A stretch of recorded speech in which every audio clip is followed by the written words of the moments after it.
Greetings, mortals. Welcome to my courtroom as I decide the fate of Star Trek Discovery. Now, tonight's episode, let me talk a little bit about it. I will give you the good, that shouldn't take too long, and I'll give you the bad, that might take a bit longer. Now, I do appreciate the fact that Tilly went on her little adventure, and that was all well and good, going into the mycelial network. I call it rather silly, that whole land. Though it was interesting that they found good old Paul's deceased husband in there. This is starting to remind me of a superhero show where no one actually dies. What's up with that? I thought it would have been a poignant ending for him to fade away again. That would have been incredible. But no, we need happy endings all the time. No more Edith Keeler dying, getting run over by some car. Now, with the whole Section 31 thing, I did appreciate their technology and their ship, though it again seemed a little beyond. But Section 31 is supposed to be a super secret organization. No one is supposed to know of it. In fact, Section 31 doesn't even call themselves Section 31. They're not supposed to exist, yet Pike knows about them, Burnham knows about them, Ash knew about them. It's like, I thought Ash might have known it from his being high up in the Klingon Council. I was holding out hope, but apparently everyone knows about Section 31. What, do they forget by the time of Deep Space Nine? Really? So I wasn't happy with that. Giorgio showing up, you know, she's a wench. What was that whole being compassionate thing about? You know, Michael's one of the few people who knows who she is, so having the Discovery blow up, what was in it for her to save them? I don't know. Maybe that shows the complexity of the character, and we'll find out more later. That whole half going into the mycelial network, that was an interesting concept, but they're like, we're running out of time, it's now or never. And then 5 minutes more of conversation? What was that about? First they had to talk about Hugh. Then they had to talk about Tilly and May. They had to go through all this before. It's like the clock is ticking. People are possibly going to die, and you're just sitting there saying, let's pinky swear. Really? So, the Tilly part, that little thing with Hugh, I mean, I like Tilly as a character. She's got spunk. I like Paul, the commander, and I'm glad he got his husband back, but again, superhero whole thing. You know, no one can die, but the whole Michael threatening Giorgio and the whole Section 31 ship coming out of nowhere, that was a bit much.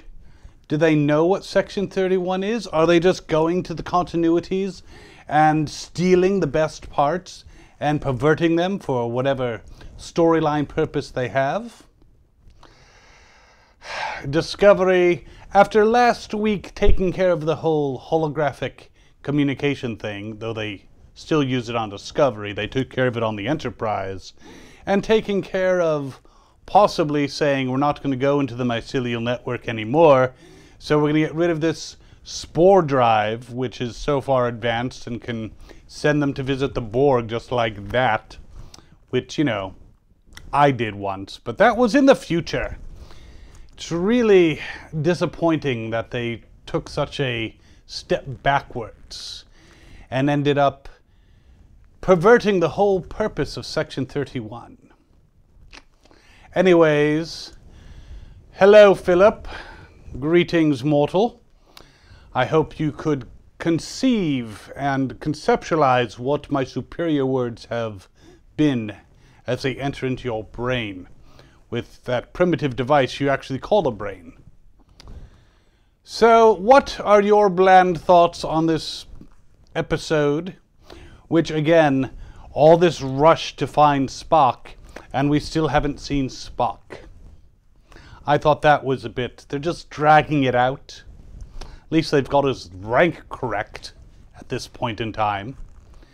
Any thoughts from any of you? I know it's hard to make those things work, but please let me know.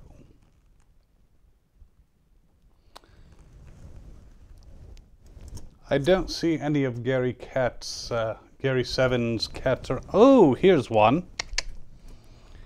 Let's see if we can bring a cat along while we're waiting for you to think. You have to be careful of those cats. Who knows what they are? So I'm seeing that Philip thought it was another terrible episode. I thought it had good parts, few of them. And you're asking us to schedule these earlier. I would love to. However, the people at Fandom Spotlite who put me on the air, who you should support maybe with a super chat or going to their coffee in the description, I'm told. They like coffee. They told me that they can't quite get ready after watching the show and setting up. It's like it was too tight of a schedule. There's something called bathroom breaks. I have no idea. So I had to wait a little longer. So it looks like 11 for now. Philip says, the entire audience was just dying to have the dead gay doctor brought back to life. Well, I did like his character. He was one of the few nice parts of the first season. And the fact that he's gay means so little to me. I mean, have you seen amoebas doing it? But yes, I wonder why they brought him back. Were people that upset? I mean, he was a nice character, but he wasn't that impactful. And why is a dictator from the Mirror Universe recruited as a spy for Section 31? Well, that actually doesn't surprise me. Because if you recall, Bajir on Deep Space Nine was actually a descendant of the, let's say, genetically enhanced as humans could be from your eugenics war. And that's the type of person they like to go for. Someone who's doesn't really fit in, has a secret that they can use against them. So that didn't surprise me. And it kind of fits in with her mentality. Section 31 is supposed to do the dirty job Starfleet doesn't have the gumption to do, doesn't want to be seen dirtying their hands accomplishing. That's the whole thing of Section 31. So she fits in very well. But to have everyone know about Section 31, and they have comm badges that they tap. Gee, I wonder where they got that from. What, the rest of Starfleet doesn't get that for another 100 years? They certainly didn't have it in the animated Star Trek series. So any more thoughts from you humans? Again, my thought is that they took one step forward with last week, and now it's 2 steps back. I'm wondering what other canon type things. Now, there's this whole debate about people are like crying about canon, and yes, we know on the Discovery and even on the Enterprise, once we get over there, they're not going to have Radio Shack toggles. They're not going to have switches. They're going to have touchscreens, and that's fine. But to take the mythos that has been built up, yes, every series screws up somewhere. But I have never seen such a blatant screw-up as with Discovery. And they're going back in time, so they're supposed to be having all the rules made for them instead of kind of stumbling about. But no, I think that the group of experts that they had that were on call in the first season, who could tell them when they were screwing up on continuity, and when they did tell them when they were screwing up on continuity, were utterly ignored. I think they just dispensed with them entirely. Because there were other ways that they could show the Section 31. They could have just not mentioned Section 31, except behind closed doors.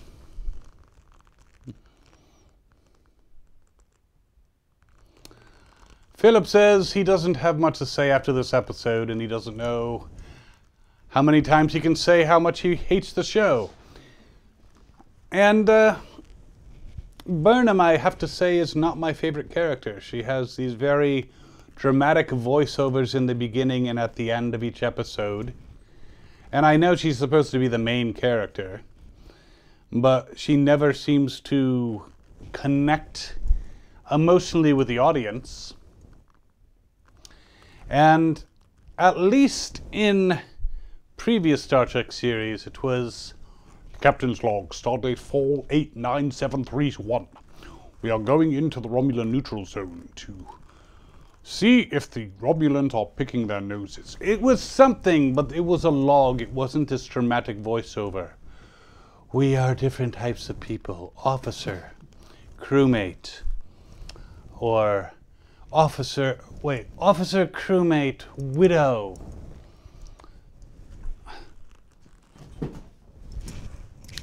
Gary Seven's cats are jumping all over the place. It happens.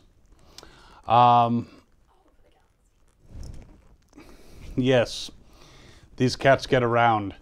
So the show placing extra focus on her just makes me sick, especially considering how she's been given the role of narration. Yes, I can understand, Philip. I mean, I think the actress is given the role that these writers have decided for her to make her kind of an every person. But she's not an every person. She's got all these intriguing things, supposedly. She seems very emotional for someone raised for so long on Vulcan. She doesn't seem all that logical. She doesn't seem all that tolerant at times. She's just not my favorite character. In fact, I think I will have to go to one of these cons that you people have, and I'll have to see who is the favorite character on Discovery. I'm pretty sure Tilly will get a lot of votes. Saru as well. Pike is a fun guy, though, again, Burnham just seems to try to steal his thunder at every turn.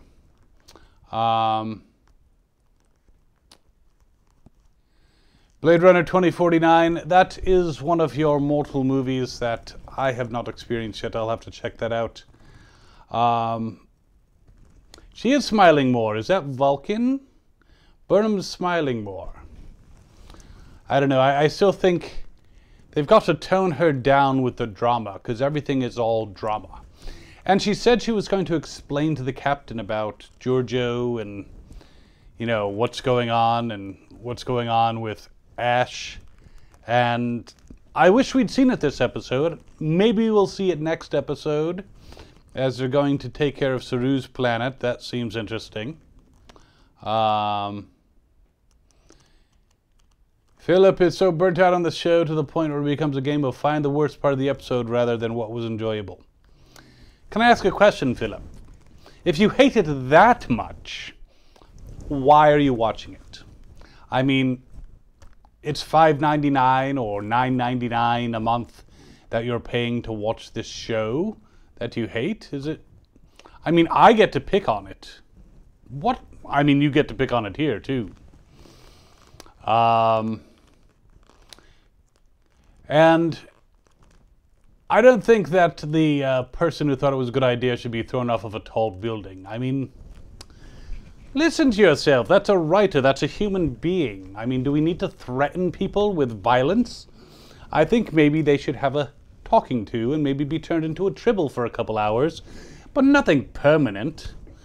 I mean, bringing back this actor, I don't know why they decided. Maybe he's wrong. Maybe he's coming back wrong. Maybe it's kind of like Pet Sematary. That would make it interesting. Yeah, Burnham the character. Yes, she's not very well fleshed out. The actress herself, she did a good job on Walking Dead, all that wonderful stuff, but... So, Philip, you don't like watching human beings kiss on screen? I mean, to me, I don't care what you humans do with your mouths. I mean, you're going to do disgusting things anyway. I mean, we see male and female characters. Philip, I'm getting the impression that you don't really like people who are gay or have a lifestyle other than your own. You watch it to hate watch it at this point. Interesting. So, you put yourself through torture in order to what?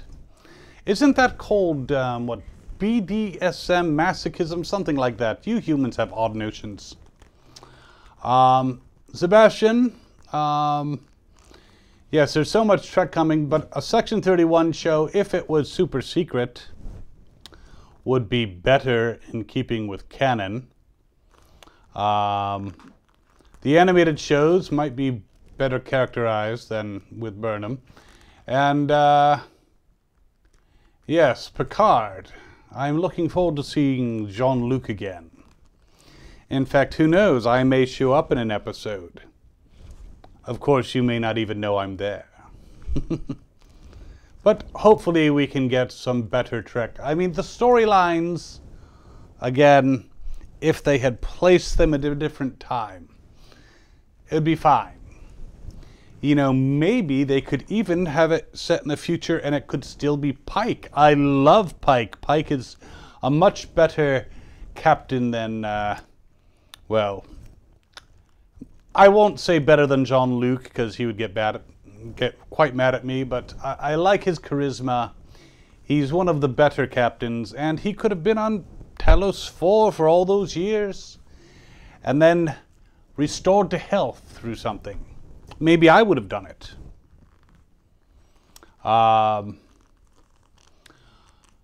Dominic is asking if this Star Trek series is on Netflix. If you are in Australia, it's on Netflix. In some of the other countries, the world, you can watch it through various things. Possibly Netflix, possibly CBS All Access. Here in the United States, you need CBS All Access, and you need to shell out some dough. Of course, they do put it on DVD.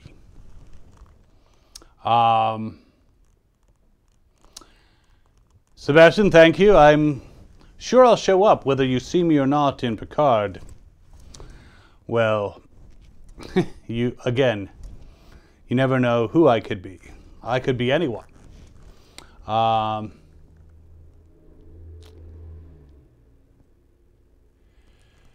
TBH, I believe the main reason for me watching it, this is Philip again, to see how these PC all-inclusive slobs get their hands on cultural icons and utterly wreck it in order to push their narrative onto the public. Philip, my friend, have you heard of the Vulcan IDIC principle? Infinite diversity and infinite combinations. I mean, these are human beings, not... I mean, what would you say to a Horta? I mean, they would say to you because they don't, unless they have a universal translator. But really, I'm not worried about the inclusiveness because that's what the Federation is about. Different species. And if you can't be inclusive with your own species, how are you supposed to accept others?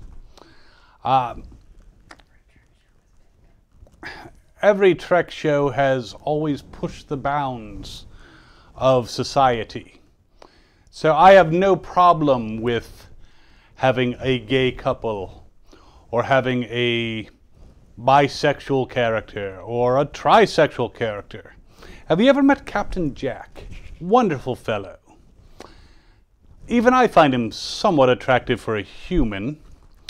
But yes, I think nowadays you can't avoid some politics in the shows, but I think accepting everyone for who they are is not a bad policy to push.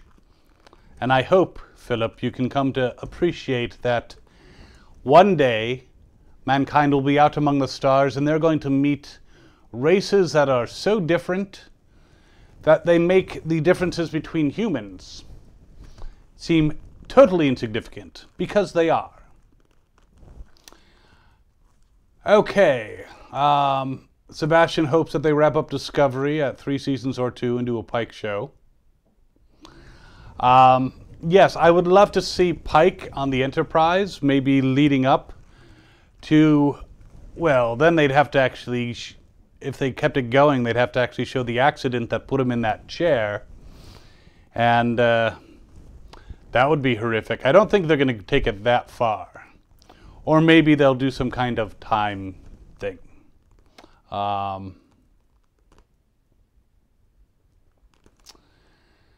Philip says, it's interesting to see what they do to the show in the same way it's interesting to me watching what they did to Star Wars. Again, having gotten their hands on cultural relics and committing arson. I will agree that some of the decisions made by the writing team of Star Wars were less than ideal. Having our dear friend Luke become one with the Force, and boy, is he annoying after he becomes one with the Force. Trust me, that's a minor part of my power, but he is a loudmouth. Whines a lot. You thought he whined a lot on Tatooine. But really, times are changing. It's not going to be the same show. But I do hope that Star Wars course corrects.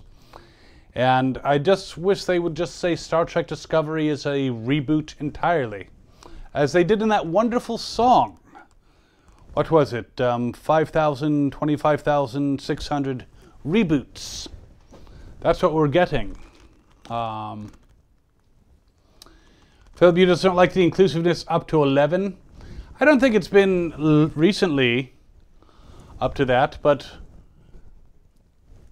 if a person found his spouse that they thought were dead and they seemed to be alive, I think they would kiss. Just a thought. I don't think they take it beyond the bounds of good taste. No more than a male-female kiss, like between Kirk and Uhura many, many years ago or in your future. I get confused. I forget when I am. It's nothing more than that. Dominic asks if Discovery is still airing. Well, this is the 5th episode. Last season, I believe they did 16 of these things. It was a little painful at times. So I imagine that, yes, it's going to air for another 3 episodes, then there'll be some mid-season break. And maybe the Continuum will have some mercy on me. And then it will continue on at some point.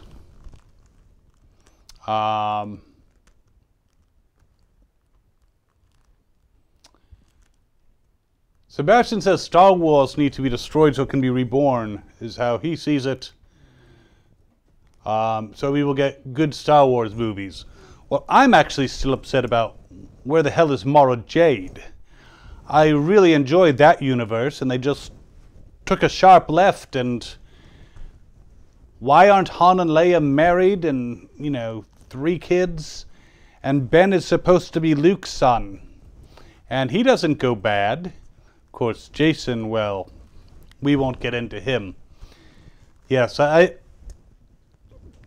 Disney's taking over that universe has definitely caused a rift. But the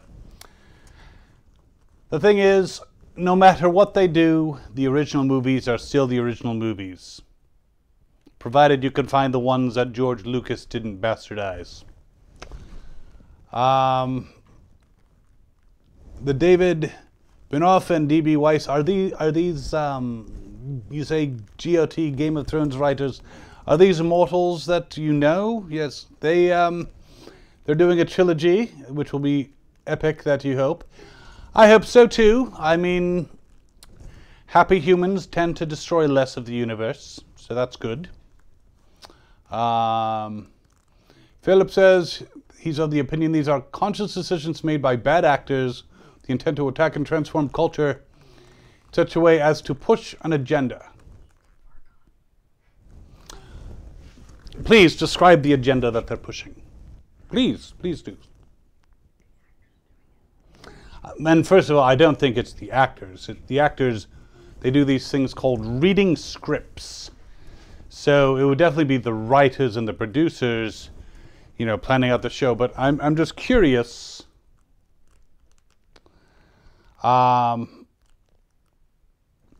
Okay, Philip is saying clearly the left has made a concerted effort to infiltrate and take the reins of these things in order to agitate, demoralize, whilst emboldening their base constituents. Not seeing, why are you demoralized? What has demoralized you? I'm just very, very interested. As someone who has been mistaken for a god in many, many cultures, I've never really cared where people put their private parts. Especially as long as it's consensual. If it's not, then, well, you don't want to know what happens then. Bad actors is not to be taken as literal actors. Ah, you're saying bad actors as in bad guys. There's a conspiracy to get into these TV studios.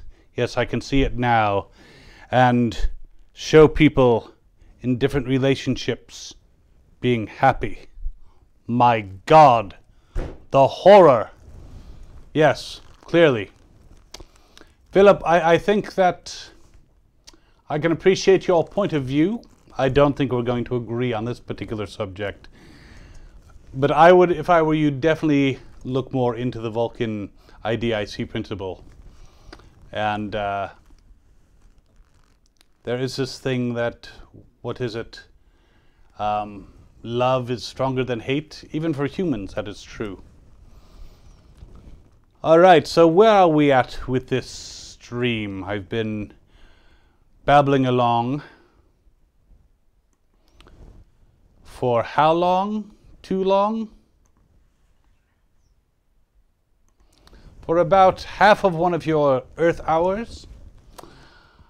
Any more questions about the show that do not involve disliking relationships? Well, Philip, you'll say that's a little reductionist. Well, what can I do but reduce things to their simple level to speak to mortals such as yourself? Sebastian is not brave enough for politics. I like your style. Politics is a dirty game. The Q Continuum outlawed it millennia ago. Well, or it's about to be. Again, I forget when I am. But overall, back to the episode. Good parts. Tilly's safe. Yay. We saw the mycelium network and what that looks like, which is definitely something out of an acid trip. And we have Hugh back. Again, I do agree that there are some people who put together these shows who think, oh my, we can't have death or consequences. I mean, there are some shows that take things a little too far. Life and death are life and death. You are mortals. Deal with it, people. And again, the whole Section 31 really irritates me. Just admit it's not the Prime Universe. Just admit you hit the reset button. And that way, Pike doesn't even have to get into a wheelchair. He could become an admiral. Or maybe be transferred to the Discovery full time when they decide they want to send Kirk on the 5-year mission. Could have lots of Pike. That would be lovely.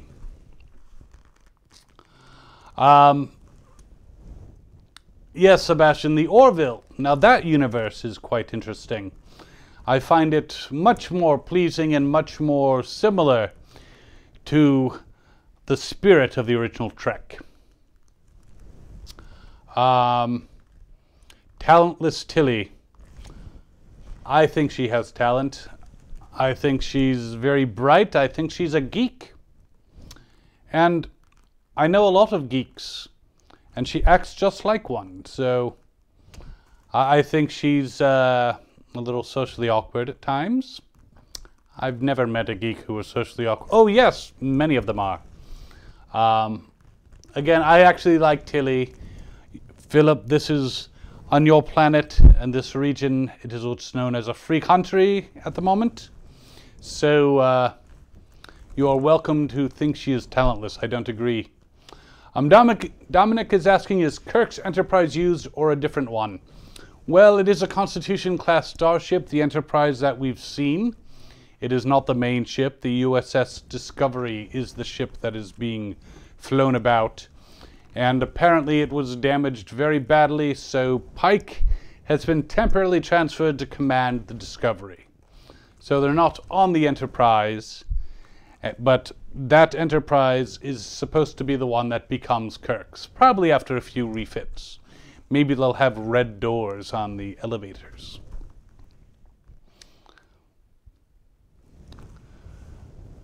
But very well. I hope that I have answered your questions, perhaps raised your consciousness a little bit. And I will be back next week, probably 11 p.m. Maybe we'll get it to 10:45. We'll let you know. And have judgment on the next episode, which looks like it's not all about Spock. What's an episode like that about? I have no idea. Very well, mortals, until next time, and remember, the trial is never over.